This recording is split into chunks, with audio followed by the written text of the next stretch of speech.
최도자입니다. 장관님께 질의하겠습니다.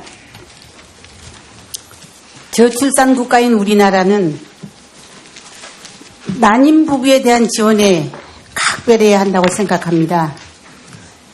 난임 부부는 21만 명으로 파악되고 있는데요.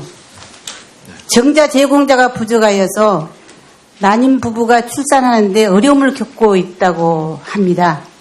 장관님, 난임 부부가 병원에서 정자를 제공받기 어려워 개별적으로 정자 제공자를 직접 찾아야 하는 경우가 많다고 하는데 알고 계십니까? 네, 그렇습니다. 개인 간의 정자 매매가 불법임에도 불구하고 불법 거래가 갈수록 증가하고 있습니다. 불법 거래와 매매 모니터링 현황을 보면 불법 게시물이 실린 인터넷 사이트는 2015년에 124개로 전년 90개보다도 38%가 증가했습니다. 지금 이제 화면을 보시면 인터넷에서 찾아낸 불법 거래 광고 한번 봐보십시오. 거의 20대가 이렇게 광고에 올리고 있어요. 이 20대가 몸과 마음이 건강한 청년이라면 얼마나 좋겠습니까? 우리가 어떻게 믿을 수가 있겠어요?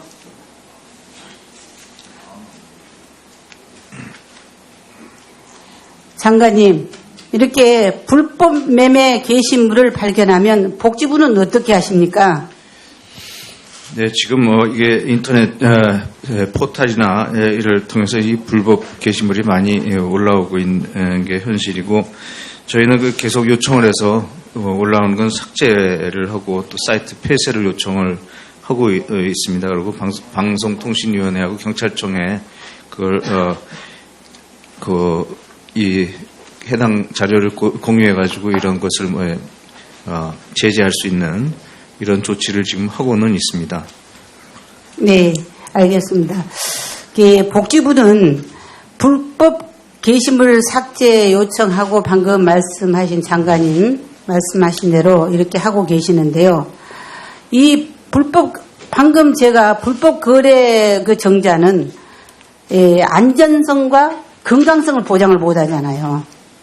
그래서 문제가 있을 개연성이 높습니다.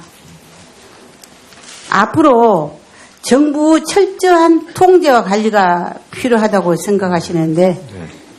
장관님 어떻게 생각하십니까? 네, 저도 전적으로 동감을 합니다. 그래서 지금 저희가 경찰청에다가 이런 사례가 있을 때는 경찰청에서 수사해서 제재하도록 네. 그렇게 또 하고 있습니다. 네. 알겠습니다. 그리고 또 한 가지, 복지부에 5년간 정자 제공자 현황을 요청했는데요. 이것을 별도로 파악하지 않고 있다는 답변이 왔습니다. 복지부 담당 부처로서 정자 제공자 현황은 파악하고 있어야 한다고 생각하거든요. 네, 지적도 있으시고 해서 저희가 지금 현황을 파악하고 있는 중입니다. 그래요. 근데 네. 데이터가 없어서요. 병원에 정자가 없어서 난임 부부가 직접 정자 제공자를 찾는 그런 불편은 이제 우리나라는 저출산 국가를 떠나서 초저출산 국가입니다. 이런 건 이제 없어져야 된다고 생각하고요. 이렇게 병원에서 정자가 없는 상황인데도 불구하고 우리 정부는 손을 놓고 있지 않습니까? 프랑스 경우에는 국가 차원에서 중앙정자은행을 운영하고 영국도 마찬가지입니다. 예. 국가 차원의 정자 제공 시스템이 가장 절실한 나라가 저는 우리나라라고 생각이 듭니다. 장관님. 복지부는 불법 거래와 이제 이런 것을 근절할 수 있도록 어떠한 대책을 더 강하게 마련하고요. 공공정자은행 시스템 구축을 위한 대책을 마련해야 된다고 생각하시는데 장관님께서 어떤 의지와 견해를 갖고 있는지 말씀해 주시겠습니까? 네, 의원님 말씀 주신 대로 이 공공정자은행 시스템 구축이 저희도 필요하다고 인식을 하고 있습니다. 그래서 이거에 대해서 지금 죄송합니다. 정자기능 관리 이거에 대한 연구 용역을 지금 하고 추진을 하고 있습니다. 아, 그렇습니까? 네, 지금 예. 올해 8월부터 이게 연구 용역에 들어간 것으로 제가 알고 있는데요. 이런 연구 용역 결과 보고 또 우리도 전문가들하고 좀 더 상의를 해서 이런 공공정자은행의 제도화 이게 필요하다고 생각해서 이걸 제도화하는 것을 검토하겠습니다. 예, 좋은 제도를 만들어 주시기 바랍니다. 다음 질문하겠습니다. 역시 장관님께 질의하겠습니다. 복지부는 거동이 불편한 독거노인에게 도움이 필요한 중증 장애인의 응급 상황에 대비해서요. 독거노인 중증 장애인 응급 알림 서비스를 실시하고 있습니다. 네. 도움이 필요한 취약계층의 응급상을 대비해서 시행하고 있는 사업인데요. 가입자의 집에 위급한 상황이 발생하면 이를 사진과 영상을 통해서 소방서에 알려 신속한 구조와 구급 활동을 하는 것이 이의 목적입니다. 네. 장관님, 최근 2년 사이에 독거노인 응급 안전 서비스 응급 상황 신고 건수는요, 11배가 늘었습니다. 하지만 같은 기간 동안 장비에 문제가 생겨서 AS를 받은 횟수는 232건에서 24,214건으로 103배가 증가를 했습니다. 신고 건수 증가보다 장비에 문제가 발생한 증가폭이 훨씬 큰데요. 장관님께서는 이에 대해서 어떻게 생각하고 계십니까? 예, 저희가 이게 이 응급안전 서비스 기계가 이 사용 연한이 5년입니다. 그래가지고 저희가 노후 장비들이 이제 생기고 또 파손되는 이런 것들이 이제 증가를 하고 있어서 저희가 2014년부터 이거에 대해서 노후 장비에 대해서 순차적으로 지금 교체를 하고 있는 상황입니다. 네, 그런데요. 사업 시행 4년 차에 접어든 장애인 알림 e-서비스의 경우를 살펴보니까요. 2년 새 신고 건수는 25건에서 25건에서 509건으로 크게 증가를 했습니다. 하지만 장비 수리 및 폐기 건은 총 2,610건입니다.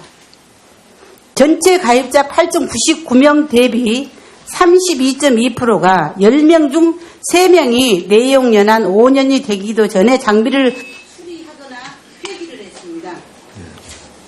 KT 컨소시엄을 통해서 2013년 진행된 6차 사업은 장비 구축 당시의 기술적 하자가 발생돼서 올해 초까지 1만 개 장비를 전부 교체했습니다. 결함이 발견된 장비를 전량 교체했는데도 AS와 장비 폐기 오작동 수는 작년에 비해 줄어들지 않고 오히려 다소 늘었습니다. 6차 사업 장비만 문제가 아니라 전체 대내 장비에도 이런 신뢰를 할 수 없는 그런 지경에 있습니다. 두 개 사업을 통합하면서 2015년에 비해서 10.2% 예산이 줄어들었습니다. 네. 사용자는 늘고 있는데 사업 예산은 줄어든 것입니다. 정부가 과연 사회계층, 취약계층을 어떤 시각으로 보는지 좀 의심스럽기도 하거든요. 장관님 어떻게 생각하십니까? 우선 예산이 줄은 거는 저희가 두 개의 시스템 통합하면서 전사 시스템 같은 것을 이제 하나로 하면서 이 예산을 절감하였던 부분이고요. 저희가 지금 오작동 문제가 지금 계속 문제가 되고 있는 걸 알고 있습니다. 그래서 저희가 사회보장 정보 시스템 안에 이거 중앙 모니터링 센터를 지금 설치를 해갖고 이거에 대해서 계속 이게 작동에 대한 것을 모니터링을 하고 있습니다. 그래서 오작동하거나 이상한 게 있을 때는 즉시 가서 그 안내 요원들이 가서 그거를 수리하거나 또 교체하거나 이런 것을 하고 있는데요.